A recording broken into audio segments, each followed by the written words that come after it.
에스라 5장 1절에서부터 5절까지의 말씀입니다. 에스라 5장 1절에서 5절까지의 말씀을 다 찾으셨으면 저와 성도님들이 한 절씩 교독하도록 하겠습니다. 선지자들 곧 선지자 학개와 이또의 손자 스가랴가 이스라엘의 하나님의 이름으로 유다와 예루살렘에 거주하는 유다 사람들에게 예언하였더니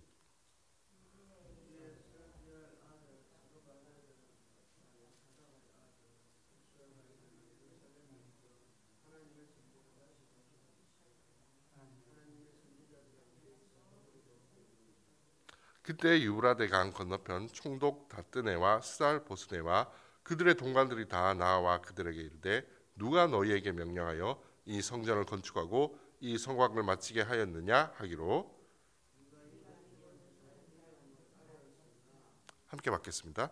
하나님이 유다 장로들을 돌보셨으므로 그들이 능히 공사를 막지 못하고 이 일을 다리오에게 아뢰고 그 답장이 오기를 기다렸더라.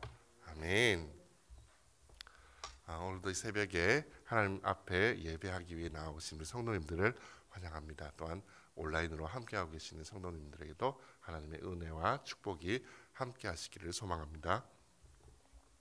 지난주에는 선지자 학개와 선지자 스가랴가 여호와 하나님의 성전 공사를 중단하고 있던 유대인들에게 어떤 예언의 말씀을 했는지를 살펴보았습니다. 대적들의 방해로 성전 공사가 중단되고 나서 유대인들의 마음속에는 아직 성전을 지을 때가 아니다라는 마음이 생기게 되었습니다. 왜냐하면 이스라엘을 회복시키기 이전에 하나님께서 열방 나라들을 심판하신다고 하셨는데 그 심판이 아직 이루어지지 않았기 때문이었습니다. 그래서 아직 성전을 지을 때가 아니라는 핑계를 대면서 자신들의 집을 짓고 자신들의 풍요로움을 위해 살아가게 되었습니다. 그런 유대인들에게 하나님께서는 선지자 학개와 선지자 스가랴의 예언을 통해 하나님께서 곧 열방을 심판하실 것이라 말씀해 주셨습니다. 그리고 이스라엘 백성들에게 계속해서 성전을 건축할 것을 명령하셨습니다. 하나님께서 성전을 지으라고 하신 이유는 성전 건축을 통해 이스라엘 백성들이 하나님만을 예배하는 삶을 살기를 원하셨기 때문입니다. 자, 이렇게 하나님께서 학개와 스가랴를 통해서 말씀을 들려주실 때에 하나님의 말씀 앞에 유대인들이 어떻게 반응했을까요? 학개서 1장 1절을 보시면 학개가 유다 총독 스룹바벨과 대제사장 여호수아에게 예언을 시작한 때가 여섯째 달 초하루라고 그렇게 기록하고 있습니다. 그러니까 6월 1일이라는 말입니다. 자, 그리고 학개 1장 15절을 보시면 성전 공사가 다시 재개된 때가 여섯째 달 24일이라고 기록되어 있습니다. 그러니까 학개 선지자의 예언을 들은 유대 지도자들과 백성들이 말씀을 들은 지 한 달도 안 되어서 자신들의 예전 삶의 모습을 청산하고 하나님의 성전 공사를 재개하기 시작했다는 것을 우리는 학개서를 통해서 알 수가 있는 것입니다. 이것은 포로 생활 이전의 유대인들의 모습과 비교하면 대단히 놀라운 일이 아닐 수가 없습니다. 나라가 망하기 전에 유대인들은 하나님께서 보내신 선지자의 예언을 듣고서도 회개하고 돌이키지 않았던 적이 얼마나 많았는지 모릅니다. 그런데 지금은 어떻습니까? 선지자를 통해서 책망의 말씀을 주시니까 말씀을 듣고 곧 순종하는 모습을 보이고 있는 것입니다. 이것을 보면 유대인들에게 포로 생활이 얼마나 약이 되었는지를 생각해 보게 됩니다. 나라가 망하고 가족들이 포로로 잡혀가는 것은 너무나 괴로운 일이지만 그 연단의 과정을 통해서 이들이 얼마나 변화되었는지를 오늘 말씀을 통해서 확인을 할 수가 있게 되는 것입니다. 무엇보다도 이들에게 하나님의 말씀을 들을 귀가 열리게 된 것이 가장 큰 변화이자 축복일 것입니다.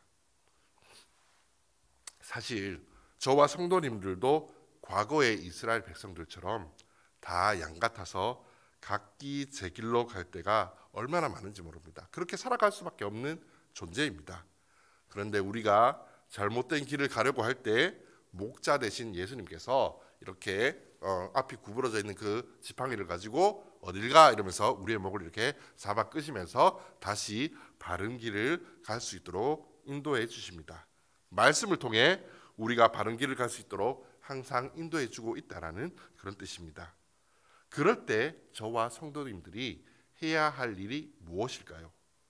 내가 가던 길을 멈추고 하나님께서 말씀하시는 대로 아멘하고 순종하며 살아가야 하는 것입니다.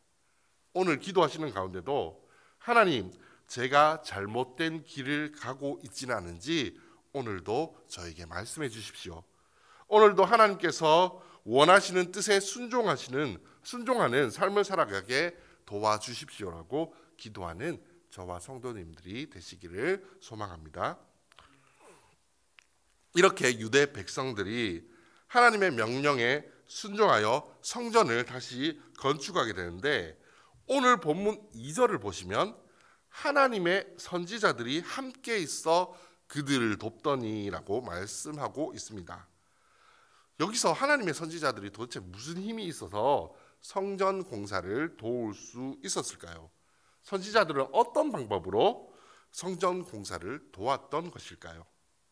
학개서와 스가랴서를 보면 성전 공사가 다시 시작된 이후에도 이들 선지자들이 하나님께서 주신 말씀을 백성들에게 전하는 것을 볼 수가 있습니다. 따라서 선지자들이 성전 공사를 도왔다라는 것은 이들이 돌을 나르고 성전 공사를 감독했다는 뜻이 아니라 지속적으로 하나님의 말씀을 전하는 것을 통해 유대 백성들이 항상 하나님의 뜻대로 살아갈 수 있도록 도왔다는 것을 뜻하는 말입니다. 그리고 이 일은 대단히 중요한 일입니다.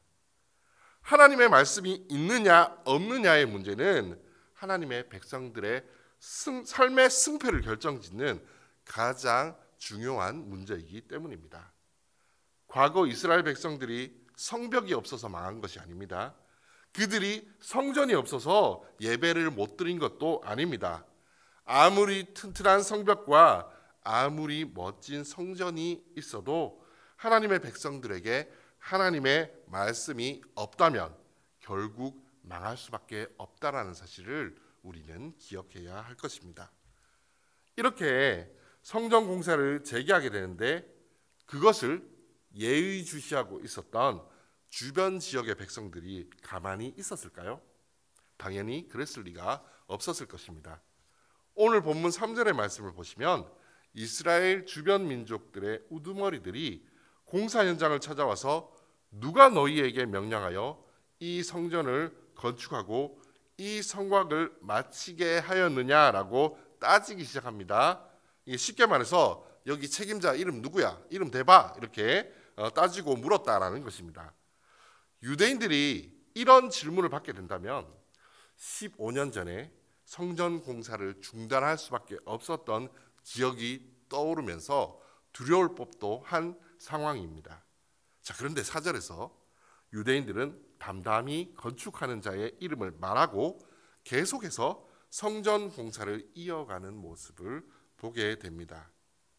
유대인들이 이렇게 담대하게 하나님께서 맡겨주신 일을 할 수 있었던 것은 대적들의 방해와 그로 인해 자신들이 받게 될 불이익을 염려하기보다, 그것을 바라보기보다 하나님의 말씀에 순종하고 그분의 뜻을 이루어가는 것을 더 중요하게 생각했기 때문입니다. 그리고 이것이 말씀을 늘 소유하고 있는 사람이 보여줄 수 있는 담대함입니다. 저와 성도님들 또한 말씀만을 바라보고 순종할 때 이런 담대함을 누릴 수 있게 되기를 소망합니다. 자, 이렇게 하나님의 말씀에 순종하는 사람들에게는 어떤 놀라운 하나님의 역사가 있게 되는지 제가 본문 5절의 말씀을 읽어드리겠습니다. 하나님이 유다 장로들을 돌보셨으므로 그들이 능히 공사를 막지 못하고 이 일을 다리오에게 아뢰고 그 답장이 오기를 기다렸더라.